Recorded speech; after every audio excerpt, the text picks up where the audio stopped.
Capítulo 4. Así que podrías recibir entregas amenazadoramente especiales. La instrucción de Damián fue clara tras soltarme. Ve directo a casa sin hablar con nadie.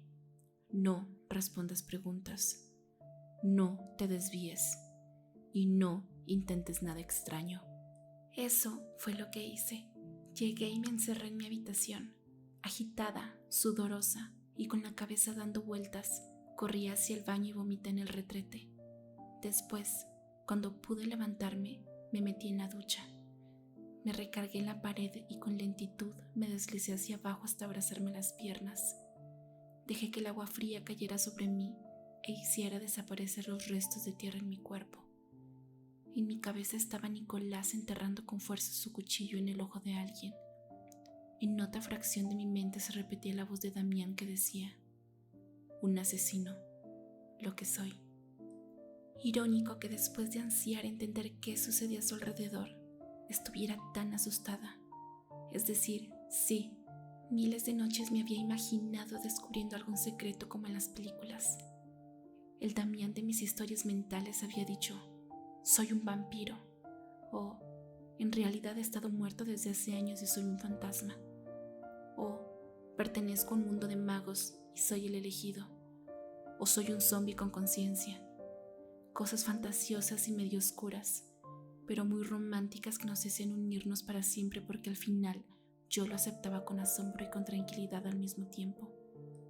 Qué tan tonto era considerar que me había mentido y que eso de los novenos no era real. Era lo que deseaba. Quería borrar cada escena de mi cabeza porque había sucedido tan rápido. Pero yo había visto el asesinato. Lo había visto todo. Eso tuve que haberle respondido a Alicia. Siempre había sido demasiado curiosa. Siempre sentí la necesidad de descubrir qué sucedía. Siempre me sentí atraída por ese peligroso misterio llamado Damián. Ese es uno de mis secretos. Sus palabras: no, Padmé, las chicas buenas no persiguen a la gente. Me asustaban porque tenía razón. Una persona normal no habría pedido una segunda opción y habría corrido a la policía. Pero yo había obedecido y corrido a casa. ¿Qué pasaba conmigo? Otra vez eso me había dominado. Mi corazón latía rápido. Se sentía como haber roto una enorme regla. Eché la cabeza hacia atrás y la apoyé en la pared. El agua me golpeó el rostro. No me moví de allí hasta que tal vez media hora después escuché que me llamaban desde abajo. ¡Padmé! Mi madre. Salí de la ducha. Me vestí con un pantalón de gimnasio largo que cubriera cualquier rasguño hecho en el bosque y bajé las escaleras. En la cocina estaba ella, cortando algunos vegetales. Su cabello era castaño oscuro y lo ataba siempre en una coleta, casi igual al mío, solo que yo lo llevaba suelto y desordenado. Tenía un aire serio. Solían decir que nos parecíamos mucho, pero yo no creía que fuera cierto. Éramos muy distintas. Me sorprendió verla antes de las 9 de la noche en casa. Su jornada de trabajo como gerente general en los correos de Ashfield era larga. ¿Qué hora era? ¿Cuánto había pasado en el bosque? Mi noción del tiempo parecía una brújula descontrolada. «Hola, amorcito», saludó, con el sereno ánimo de quien no tenía muchas preocupaciones. «¿Qué tal el instituto hoy?» Escucharla decir «amorcito» podía hacer pensar a cualquiera que hablaba una madre dulce. Y sí, cuando quería hacerlo lo era en extremo, pero ese era solo uno de sus lados, por lo que su pregunta formó un nudo en mi garganta. Para decir la verdad tenía que soltar algo como: «Bueno, mamá, el instituto estuvo genial, pero ¿por casualidad sabías que Damián, el vecino, es un asesino llamado Noveno? Me enteré hoy. Ya decía yo que era raro». Pero con mi madre jamás debí apelar a la verdad. Era riesgoso. «Estuvo bien», mentí con naturalidad. «¿Y papá?» «Llamó para avisar que llegará en la noche porque tiene mucho trabajo. En cuanto a ti, ¿no se suponía que ibas a estar con Eris y Alicia en la feria?» «Es que no tenía muchas ganas de quedarme». Volví a mentir. Estaba todo muy aburrido. Me acerqué al refrigerador para sacar una jarra de agua. Ni siquiera fui capaz de buscar un vaso. Me empiné y bebí como si hubiera pasado meses en un desierto y apenas encontrara líquido, tal vez por los nervios y el cansancio. Me refrescó tanto que cuando la solté terminé jadeando. Solo entonces me di cuenta que mi madre me miraba con fijeza. ¿Hay algo molestándote?, volvió a preguntar. No, nada. Le temía mucho a su intuición y a su talento casi sobrenatural para detectar mis cambios de humor o cualquier mínimo problema, porque no reaccionaba bien a ellos. No, en realidad reaccionaba muy mal. Ahí desaparecía la madre cariñosa y aparecía la que utilizaba medidas extremas para abordarlos, la que era muy capaz de armar un escándalo o, más que eso, de reventar el subsuelo si ocurría algo malo a mi alrededor. Porque, según ella, las personas normales vivían vidas normales. Esa era su palabra favorita. Las chicas normales no se metían en problemas ni situaciones agitadas y estaban en control. Nada las alteraba y sus emociones eran siempre las mismas. Claro que no se quedó tranquila. ¿Por qué tienes tanta sed? Porque soy humana y los humanos necesitan agua. Tú nunca encontrarías aburrida la feria. Cada detalle lo notaba. ¡Ay, mamá!, suspiré. ¿Pasa algo en el instituto? Que no, dije, pero entonces ella frunció más el ceño y en su cara apareció ese gesto característico que avisaba lo que siempre quería evitar: el drama. Con lentitud dejó el cuchillo a un lado, pero el reflejo de la hoja me hizo recordar a Nicolás. Mi cuerpo se tensó. ¿Te hacen bullying?, soltó con brusquedad, como si todo se hubiera aclarado en su mundo de dudas y suposiciones. ¿Qué?, hice un mohín de rareza. No es eso, ¿cierto? Habló con tanta rapidez que no me permitió decir algo más. ¿Se enteraron de lo que pasó y te están molestando? He visto esos programas que te enseñan a detectar las señales. Apoyó las manos en la encimera de la cocina, muy preocupada. Me miró fijo como si sus ojos pudieran retenerme. ¿Simple preocupación maternal? No, yo lo veía diferente. Su otro lado, controladora y a veces exasperante. Me había costado mucho trabajo conseguir que confiara en que nada malo me sucedería. Si llegaba siquiera a sospechar algo sobre Damián y el peligro de los asesinos, bueno, una de las cosas seguras era que no volvería a poner un pie fuera de mi casa, tal vez ni siquiera para ir al instituto. Estás todo el tiempo esperando que alguien se entere y eso no ha sucedido. Intenté dejar en claro, pero no funcionó. Primero que nada, tú no eres menos que nadie, tampoco eres rara. Soltó, seria. Eres una chica con un futuro normal y feliz. Ni por un segundo pienses en lastimarte o en hacer algo que llame la atención de todos en el pueblo. Mamá. Tomó aire y negó con la cabeza. Sí, ahí estaba el drama. No puede ser, se lamentó. Lo llegué a pensar, pero dije, no puede pasarle a Padme. Ella es muy alegre y ha cambiado. Mamá. Traté de nuevo, pero no se detuvo. No creas que porque tienes 18 años no puedo intervenir, expresó en un tono más firme, pasando de la preocupación al disgusto. Soy capaz de denunciar al instituto. Le interrumpí con fuerza tan pronto como tuve oportunidad. Mamá, ya. Nadie me hace bullying y deja de ver esos programas, por favor. Su expresión de desconcierto me inquietó, pero me mantuve firme y en calma para demostrarle que no se trataba de eso. Sus ojos se suavizaron, pero no perdieron el brillo de sospecha. ¿Entonces qué pasa?, preguntó, y como si no acabara de pasar tan abruptamente del drama a la normalidad, continuó cortando vegetales. ¿Por qué luces tan pálida y cansada? ¿Estás durmiendo bien? ¿Necesitas que te compre vitaminas? Antes de que yo inventara cualquier cosa para salir del paso, llamaron a la puerta con 4 golpes secos que, en lugar de aliviarme por interrumpir la conversación, me sobresaltaron. Demonios, seguía demasiado nerviosa. Debía controlar eso si no quería que notaran que algo iba mal. Quise correr yo a la puerta, pero no habría sido algo propio de mí, por lo que dejé que sucediera con normalidad. Mi madre se limpió las manos en su delantal floreado. Cada paso que dio para salir de la cocina me dificultó la respiración. Cuando desapareció, aguzé el oído, inmóvil en medio de la cocina. Escuché que abrió la puerta principal y luego se hizo un silencio que me asustó y que me llevó a pensar que Damián estaba allí. O peor todavía, que Nicolás había aparecido y le había cubierto la boca para estrangularla. Reaccioné y avancé en dirección a la entrada de la cocina para ver de quién se trataba. 2 cuerpos aparecieron en un salto de ¡sorpresa! ¡Tilín-tolón! ¿Quién va al fiestón? Eris y Alicia. Me aguanté la exhalación de alivio.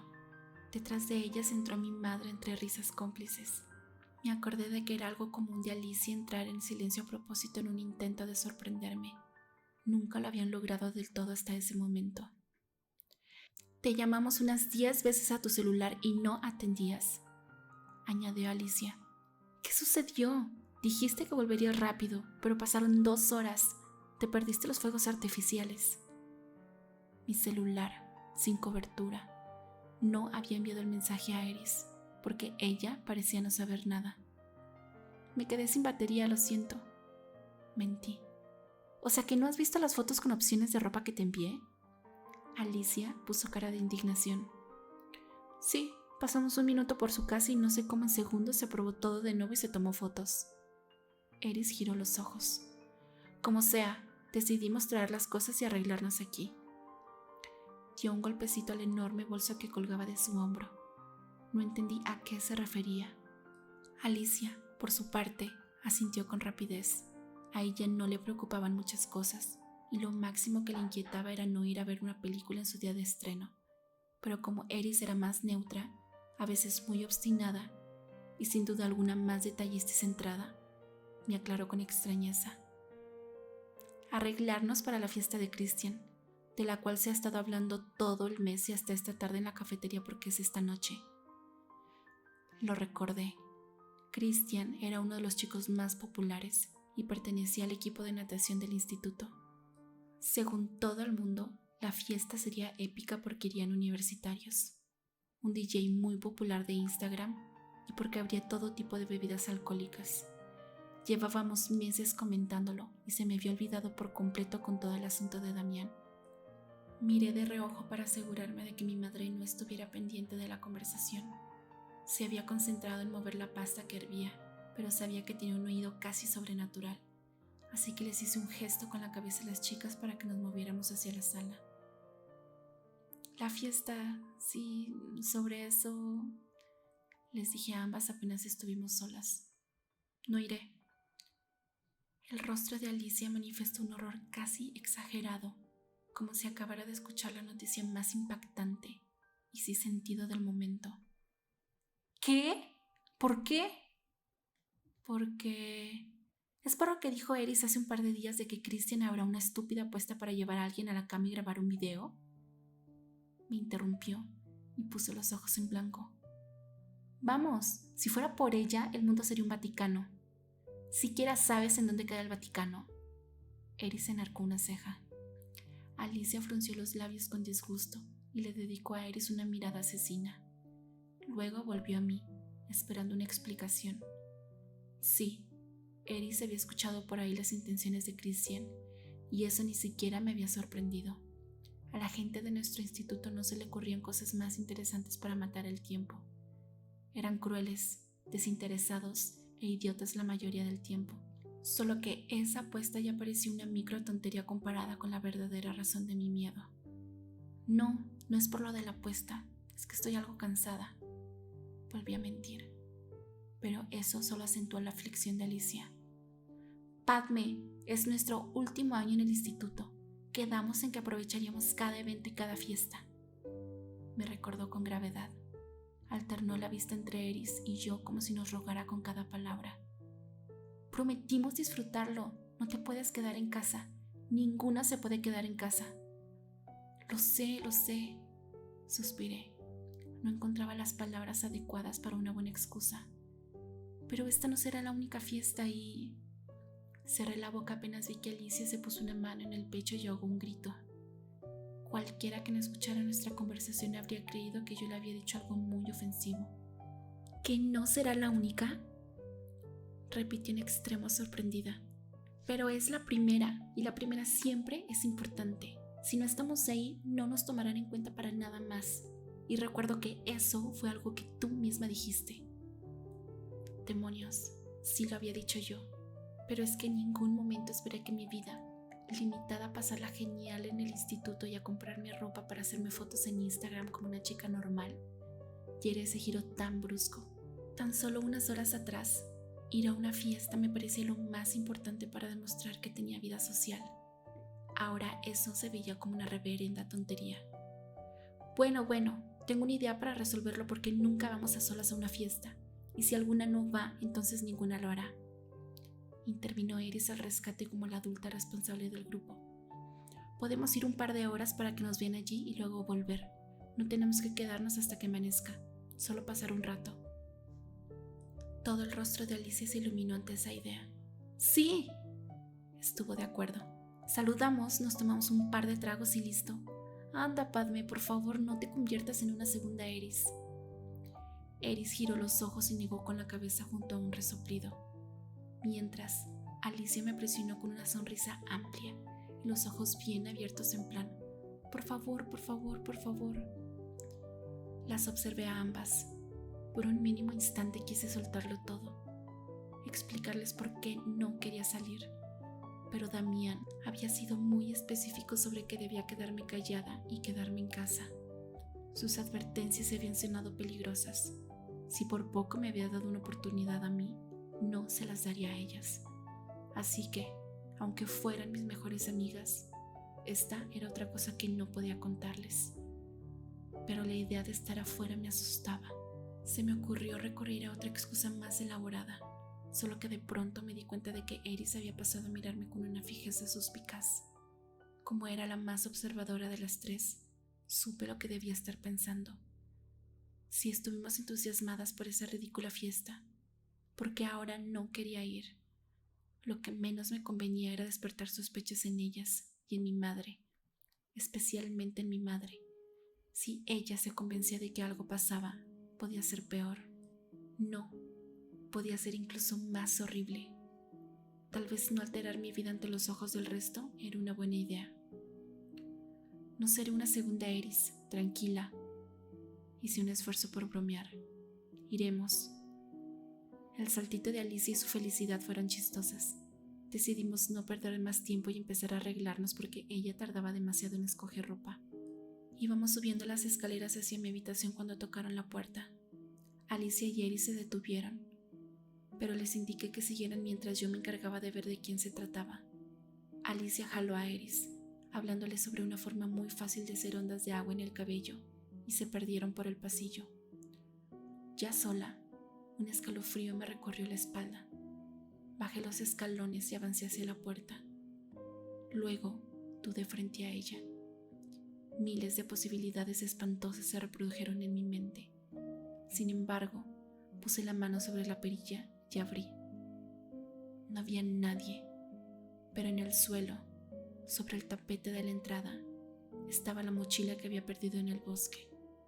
Alguien la había dejado allí, y solo se me ocurrieron dos personas: Damián o Nicolás.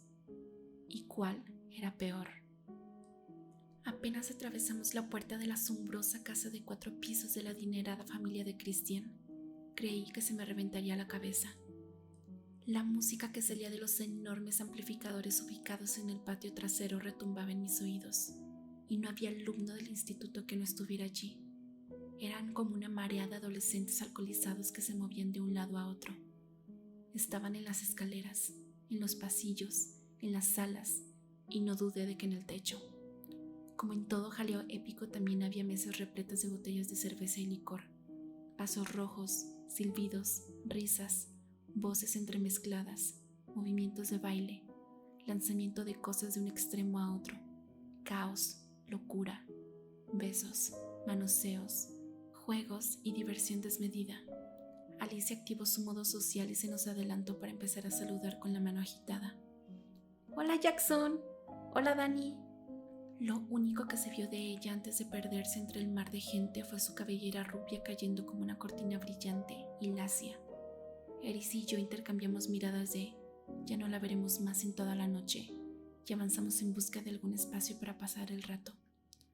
En cualquier otro momento habría logrado encajar en la fiesta, pero seguía nerviosa y alerta. Sentía la necesidad de mirar hacia todos lados para comprobar si alguno de los rostros coincidía con los que había visto en aquel extraño lugar del bosque. ¿Y si alguno de ellos también era un noveno? Eris se movió hacia la mesa de las bebidas. Automáticamente fui tras ella. La idea de que varios tragos podían hacerme sentir menos asustada me tentó por un instante, pero yo no bebía. Mi madre decía que el alcohol descontrolaba a la gente. Yo no podía descontrolarme nunca, porque entonces... Padme, ¿qué sucede?, me preguntó Eris de repente, mirándome con un ojo analítico. Se había servido cerveza. A veces estaba muy segura de que ella me conocía más que nadie y de que nuestra conexión era más profunda. ¿De qué?, me hice la desentendida. ¿Por qué mira las botellas así como cuando Alicia está estresada por culpa de algún chico? Como no dije nada, agregó. Cuéntame, ¿quién es? Mejor dicho, por culpa del secreto de un chico, pero de nuevo tuve que mentir. No hay nadie, pero sí estoy algo estresada. Le agregué cierta indiferencia a las palabras. Es nuestro último año, tenemos que ver a cuál universidad asistir y todo eso. Eris asintió lentamente.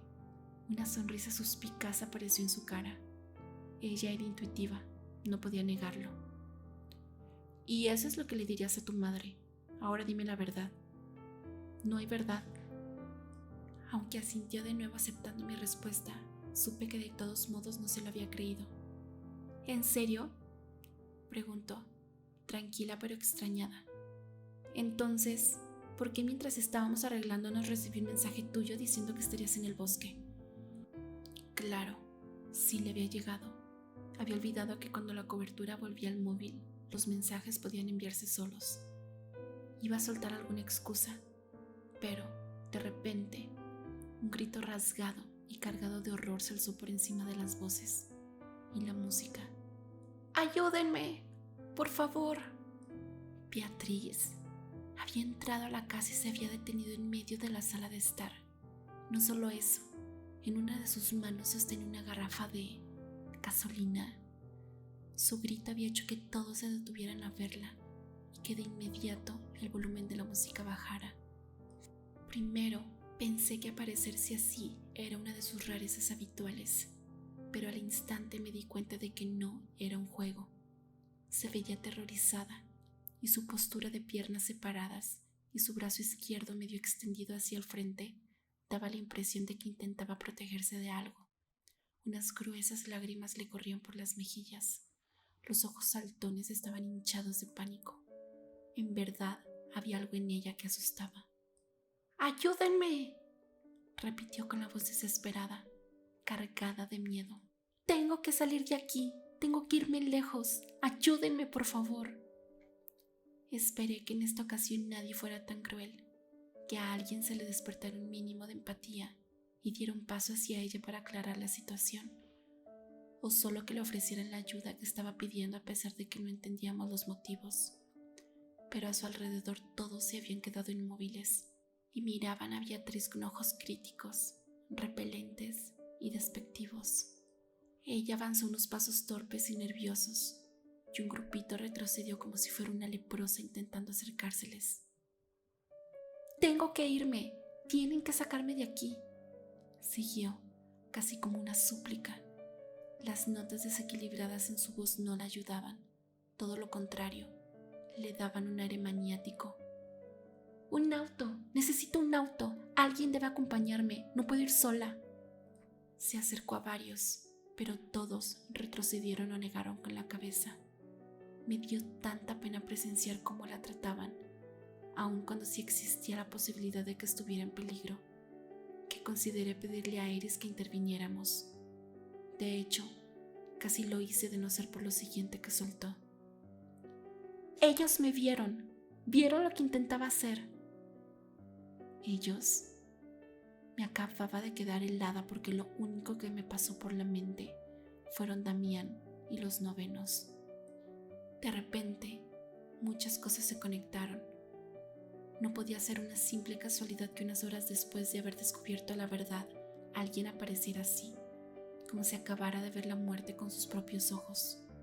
Me pregunté y si acaso ella también lo había visto, si había llegado al lugar secreto como yo, y si de lo que tenía que escapar era de esos que Damián había llamado novenos. Una chica de entre todas las personas se atrevió a intervenir. Pensé que haría algo lógico, es decir, ayudar, pero fue todo lo contrario. «¡Largo de aquí, loca!», le gritó, señalando la puerta. Sonó igual que una vieja amargada que echaba a un gato por diosero de su porche. «¡Deben ayudarme!», le dijo Beatriz al girarse hacia ella con los ojos abiertos hasta el límite, enrojecidos, empapados y asustados. «Debo irme de aquí, ¿no entienden? Debo salir del pueblo». «No nos intentes arruinar la fiesta con tus delirios de loca y busca ayuda en otra parte, desquiciada», bufó la chica y se volvió hacia toda la gente que tenía detrás. «¡Que se vaya! ¡Que se vaya!», vociferó, con la intención de que la apoyaran. Lo peor fue que lo hicieron. Comenzaron a decirle: «¡Largo! ¡Fuera! ¡Vete!», primero en un volumen bajo y luego más alto mientras se unían de manera progresiva. Beatriz se giró sobre sus pies, mirándolos con pasmo. De alguna manera estuve segura de que debajo de toda esa capa de ropa temblaba, y yo en verdad quise dar un paso adelante y ayudar. En verdad quise gritar que la dejaran en paz, que tal vez había que escucharla, pero la advertencia de Damián volvió a resonar en mi cabeza junto con la imagen de Nicolás, de él mismo matándome por decirle a todos que yo también había visto algo horrible. Además, tampoco sabía bien cuáles podían ser las consecuencias para el resto si no obedecía. Y si había un noveno entre nosotros, en esta sala, mi propio temor me retuvo. Beatriz se cubrió las orejas con las manos y comenzó a negar con la cabeza. Las voces que le exigían marcharse eran incesantes. «¡Tengo que irme!», chilló ella por encima de los gritos. «¡Tengo que salir de aquí! ¡Debo dejar el pueblo!».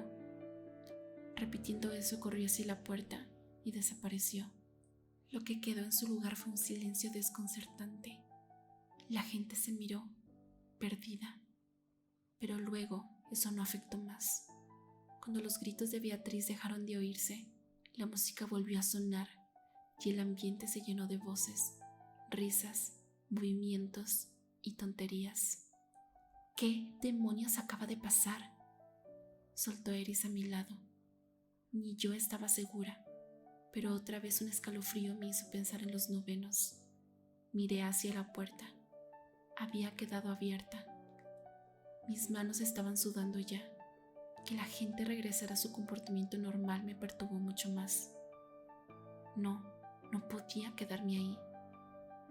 «¿Puedes buscar a Alicia?», le pedí a Eris, que miraba a nuestro alrededor con cara de desconcierto. Seguro se lo perdió todo por estar besándose con Dani allá arriba. Ella hundió un poco las cejas. Lucía medio perdida. «Sí, supongo», aceptó. Apenas se alejó, salí a toda prisa de la casa con la intención de alcanzar a Beatriz. Me detuve al final de la acera y miré hacia ambos lados. La noche estaba fría. Los autos estaban aparcados frente a las casas enormes, oscuras y silenciosas. Ningún rastro de ella. Aún así, avancé. Miré en todas las direcciones por si la veía correr. Seguí sin encontrarla hasta que atravesé el enrejado de la entrada del conjunto residencial. Por suerte, el guardia de seguridad estaba dentro de la caseta con los audífonos puestos, muy concentrada en su tablet. Toqué a la ventanilla para preguntarle si había visto a una chica extraña salir corriendo, pero me hizo un ademán con la mano para que la dejara en paz. Era un imbécil más en ese pueblo de personas que no tenían nada de amabilidad, así que no insistí y continué caminando para buscarla por mi cuenta. La caseta del guardia y las casas quedaron atrás. Me encontré ante el inicio de la carretera que daba al pueblo y que se alejaba hasta perderse en la oscuridad.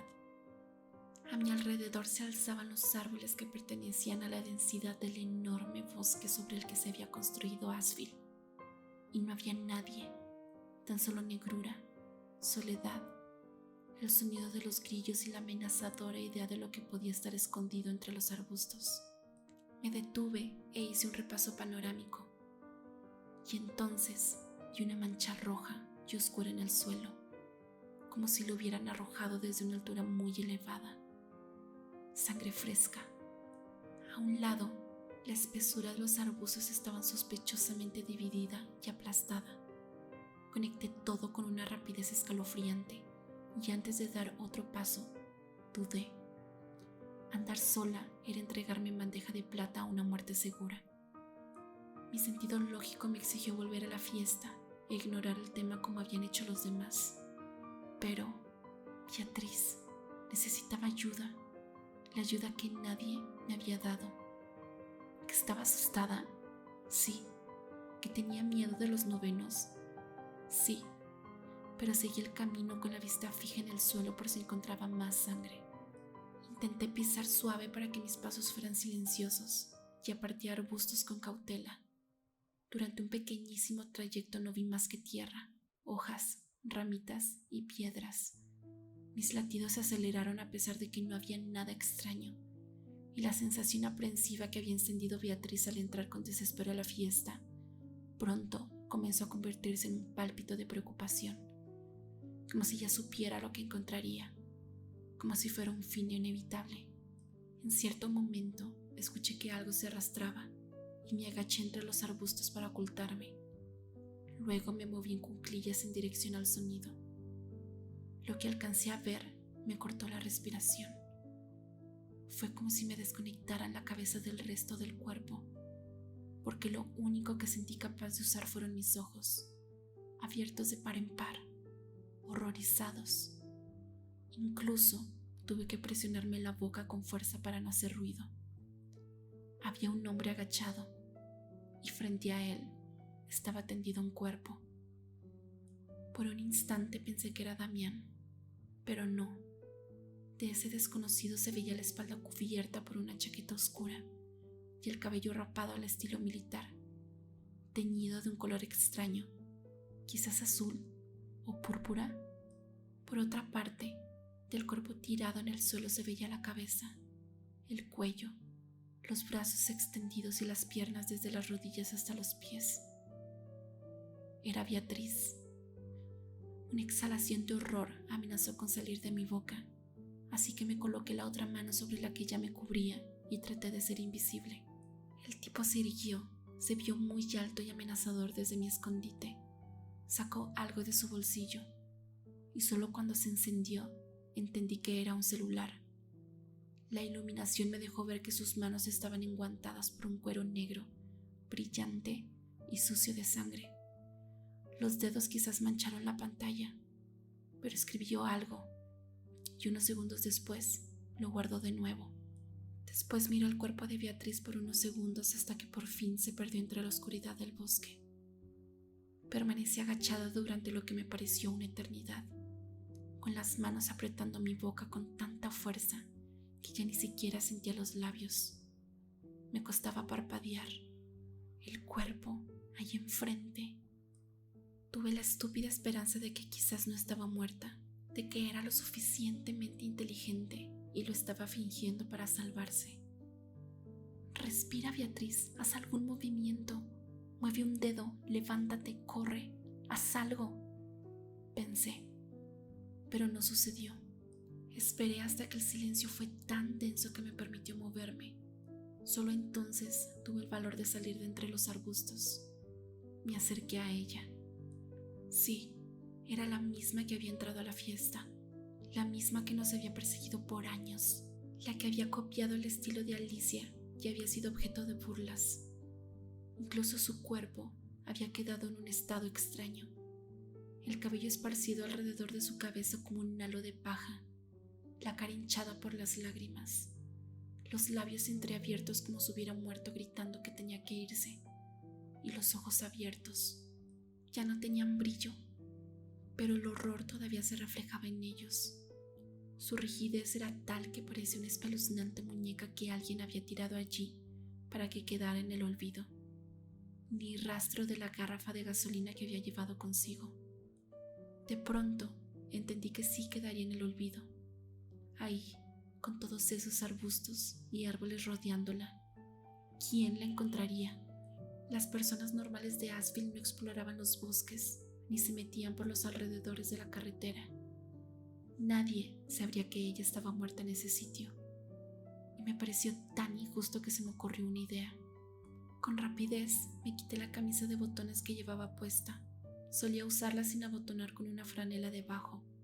Le envolví en mis 2 manos y tomé a Beatriz por uno de los brazos. Con toda la fuerza a la que podía recurrir, comencé a arrastrarla. Fue demasiado difícil, pesaba un montón, tardé más de lo que creí. Pensé que incluso el asesino volvería por el cuerpo y me encontraría a mí, pero no me rendí y con éxito logré llegar hasta el borde de la carretera. Allí la solté. Tal vez por el movimiento, algo se deslizó fuera de un escondite en su ropa. Era un libro. Lucía viejo. La tapa era de un cuero gris plomizo y de los bordes salían retazos de hojas como si estuvieran plagados de información. Lo abrí en cualquier página y un montón de palabras escritas en otro idioma y solo un pequeño párrafo con palabras que sí pude entender. Es este lugar. Saca lo peor de nosotros, porque solo respiramos su maldad. Si sigue existiendo, seguiremos siendo monstruos. Ni tiempo tuve para intentar entender, porque de pronto escuché un ruido extraño, así que solo lo cerré. Decidí llevarlo conmigo y me fui corriendo a la parada de bus más cercana sin mirar atrás.